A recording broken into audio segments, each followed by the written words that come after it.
bring you good tidings from the Council of the National Open University of Nigeria.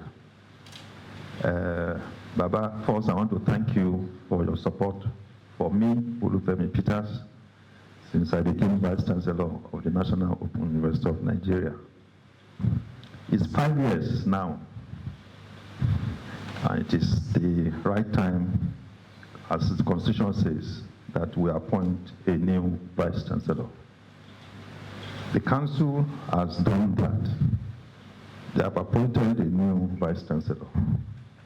And it is my duty to you, as our proprietor actually, the proprietor of the National Open University of Nigeria, and our alma mater, and our chief PRO, to come this morning to come and greet you, thank you for my tenure of service, and to introduce to you the new Vice-Chancellor of the National Open University of Nigeria. He has requested, he could have done it alone, but he has requested that I must bring him to see Baba. I said Baba will not be happy because as an old student of Abeokuta Grammar School, the only school in Abeokuta for many years, Baba will not be happy to see me. But there is nothing Baba can do because Abeokuta Grammar School is Abeokuta Grammar School and others. So it's my pleasure to come to and see Baba this morning and to thank him for all what you have done for the National Open University of Nigeria. Without you, we won't have a university. But when we do the introduction and my Vice-Chancellor speaks, we will tell you the strides that the National Open University of Nigeria has made. So permit me, Sir Baba, Your Excellency, to introduce the new Vice-Chancellor, Professor Uduma Uduma, as the new Vice-Chancellor of the National Open University of Nigeria. He's a professor of philosophy and also a barrister at law. Chief Olusegun Obasanjo, GCFR, PhD, elder statesman and representative of the National University of Nigeria. I stand before you today with deep humility and historical consciousness, aware that I am not merely assuming office, but, so to say, inheriting a vision conceived by you, encouraged, and sustained by conviction. You had a foresight and were convinced. History will forever record that when access to higher education in Nigeria required bold rethinking, you chose action over hesitation. When others saw limitations, you saw opportunity. By this particular National Open University of Nigeria, you did not simply reopen a university. You reopened hope. Hope to the working mother. Hope for the uninformed soldier. Hope for the uninformed officer. Hope for the artisan. Hope for the civil servants who needed to change their lives. Hope for millions of Nigerians who today would have had their lives being different except for the hope you provided for them. Thank you, Excellency, for that. There is an African proverb that says, from a tiny seed grows the mighty Europe. Sir, the great tree under whose shade millions now sit began as a seed in your hand. You planted it in faith, watered it with policy courage, and protected it with presidential resolve. Today, that seed has become an oak tree, a vast tree. Its branches stretching across this nation, its roots deep in the soil of inclusion. Its shade wide enough to cover generations yet unborn. In my Igbo tradition, we say, Onyekwe, Chiyekwe, when one agrees or wills, his chi agrees with him. Your Excellency, you agreed with the possibility of inclusive education. This thing aligned with You are resolved. You believe Nigeria could democratize knowledge through open and distance learning, and Providence has honored that belief. We also say a river that forgets its source will soon dry up. This university shall never forget its source. I have therefore come not only to pay homage, but to pledge stewardship. I inherit more than buildings and systems. I inherit a vision that education must travel to the learner where the learner cannot travel to education. That geography must not determine destiny. That circumstance must not silence ambition. Under my watch, sir, by the grace of God, this great tree, born out of your seed, will bear even greater fruit. We shall concentrate your gains, deepen academic excellence, strengthen our digital architecture, expand research frontiers, and build global partnerships that position NOUN as Africa's lighthouse in open and distance learning. Our graduates shall carry not only certificates, but character, not only knowledge, but wisdom. As the elders remind us, if you want to go fast, you go alone. If you want to go far, you go together. I therefore seek your continued fatherly counsel so that we may go far, very far. Your wisdom remains a compass for this institution. Your Excellency, the seed you planted has become a mighty tree. Under my stewardship, it shall become a forest. The door you open shall not close. The vision you ignited shall not dim. The hope you restore shall not fade. Thank you, Your Excellency, for believing in access, for believing in education, for believing in innovation, and for believing in Nigeria. Your Excellency, I want to assure you, your vision lives on. Thank you very much. But let me commend you. This is a little bit unusual in Nigeria. The outgoing brings the incoming. Normally, the outgoing will come to chocolate. It's far gone because the incoming comes. What the incoming will be confronted with the rumors and bad-mouthing the outgoing. I'm happy that that is not in your case. The incoming insisted that you know the ground a little bit, haven't been on the ground, and then you should bring him. I think that's a good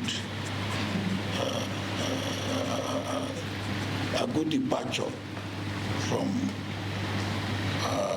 normal situation in our country. Where a chief executive is going, he will probably even carry the chair on which he was sitting. And then when the new one comes, he'll be looking for where the chair is.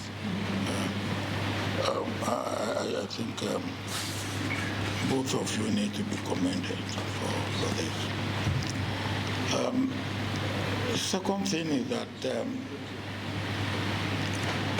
as you rightly said, I think in more ways than one, the Open University is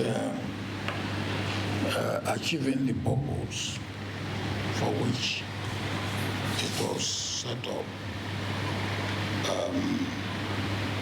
And one of the reasons why I decided to enroll and be a student of the Open University is to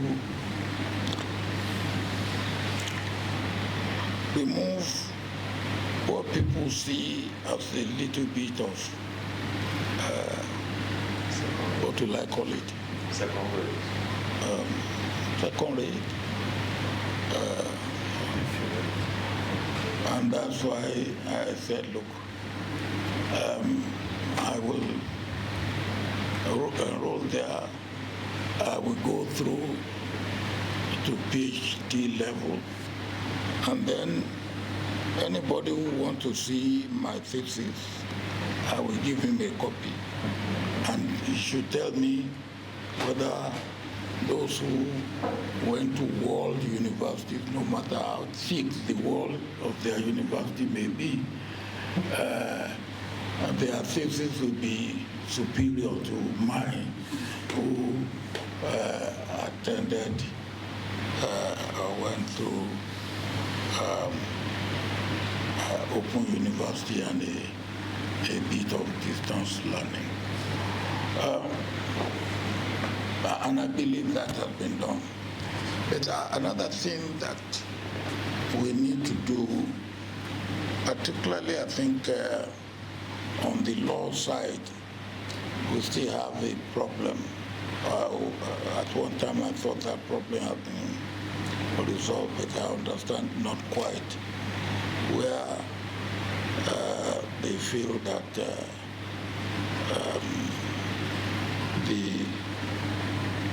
those lawyers who graduate from Open University should not be called to bar. Incoming VC, I think whatever we can do in this area. I don't know whether there's any other faculty or any other profession that feel that one. Only law, engineering. No, you haven't started. We are doing technology. Okay, all right. I think we have to be persistent so that those people who, those of our early leaders who studied law in London, they did it part-time in the inns and all that, and then they eat dinner, and then they go to bar. I hope you will take it up and we persist on it.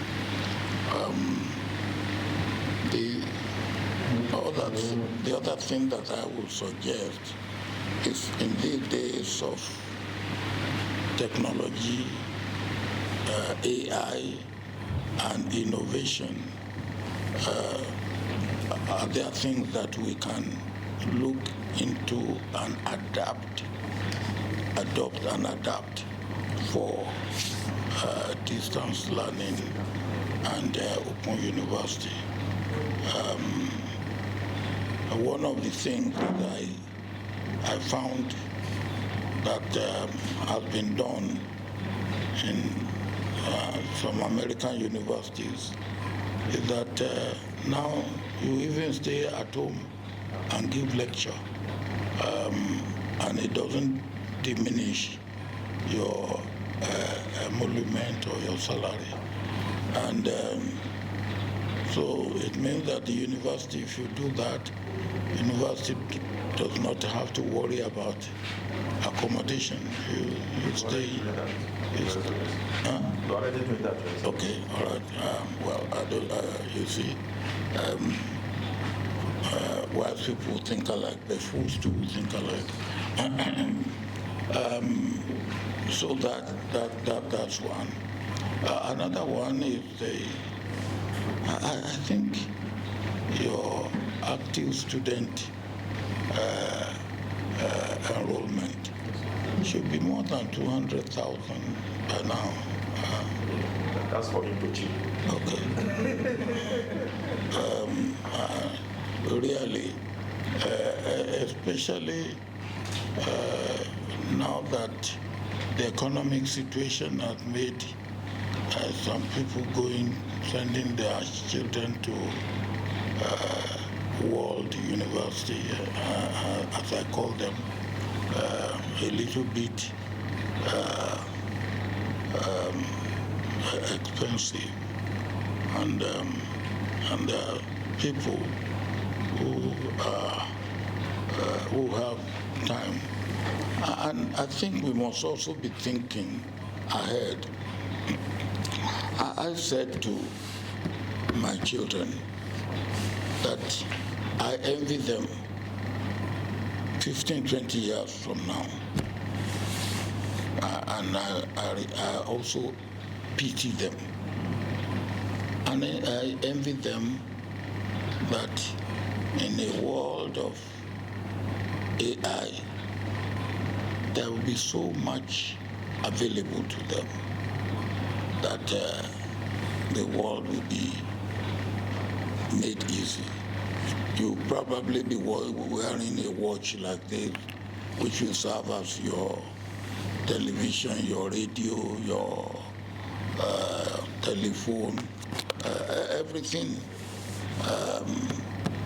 And then you will be able to probably look into your house from anywhere you are. So I believe that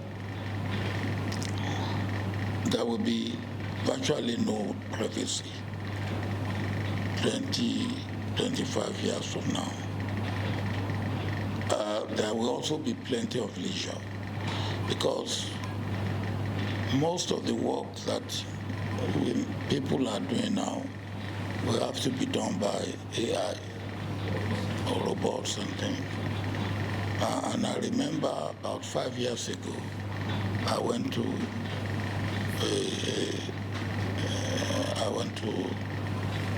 a conference in Europe, and we were talking about technology and all that. And I mentioned what Aliko Dangote told me. Aliko bought, I think, over 1,000 trucks to carry cement. He advertised for drivers, truck drivers. He says 6 of those who applied have PhD. And I read that at that conference, and they said to me, I'm worried about PhD people applying for the job of truck driving. They said to me, in 25 years' time, those trucks will be driverless. Yes. So those PhD will not even have trucks to drive. And maybe they are right. And in a situation like that, instead of 5-day working week, we may now have 3-day working week, 4 days of leisure. And then what will you do with your leisure of 4 days? We must be thinking of that. And people said now you can make AI for you, you have it in your room. It will be laughing, it will be making, you now will be interacting with AI. So human social interaction will be substituted with machine and human interaction. It's something that we should be thinking about it. What life it will be at that time. Protection and cost. Indeed, our course materials, our content are now being integrated. AI is now being integrated into it. True is that the last Senate that I handed it over to me, the policy implementation to have AI to everything that we do was approved and signed at the Senate at that time. This will even include our examinations. So I want to assure Baba that our university, your university, is the vanguard of technology. And I'm going to say that last year we won so many awards concerning the deployment of technology by various agencies and our university. And even our Vice-Chancellor was given the best prize for the International Council for Distance Education in the world. So Baba, we are doing very well. And Baba, we are very happy with the university that we have. Our students' population, we have, it is decided now to listen to what Baba said, that the number was grow. We are currently at 190,000. And the active students, because of the method of distance learning, some students will register now, will not register next semester. They will come back again for that semester. So that's why we said we'll have about a total population of 300,000. But in terms of those who are sure to register every semester, it's about 190,000. And that is like taking 4 universities together, including University of Ibadan and maybe those 2 big universities. Thank you once again. When I first spoke, I said, we need your fatherly advice. We need your guidance to make sure that the dream you have will be alive. And I promise that the vision lives on. Sir, I've listened to the comments you made. You are worried about our law program. As a matter of fact, we will not rest on our hearts until we make sure that our own students are admitted into the law school. We're fighting for that. We have made some gains earlier before this other setback came, but we'll take it from there, and we've got on our side. We'll surely surmount the hurdle on our way. Again, I really agree with you, sir, that for a university, like National University of Nigeria, a population of 200,000 is not encouraging. I want to assure you, Your Excellency, that we will make sure that we will grow this university to befit our spread, to befit the vision of making sure that more people, like they said, untold millions are still untold. Our mission is to tell the untold millions that are untold. We are happy and we pray that God will continue to keep you alive. When I was coming in, I saw it is 89th birthday. I said next year will be 90th birthday, and then every year will be 25 years. Official. Thank you, sir. Thank you, sir. Sir, we are aware that in the next few weeks, that will be we'll celebrate your birthday. Your icon, your icon will be here to be part of the celebration. I want to thank you. I will be praying for you and keep promising that your vision will live on. Thank you, Your Excellency.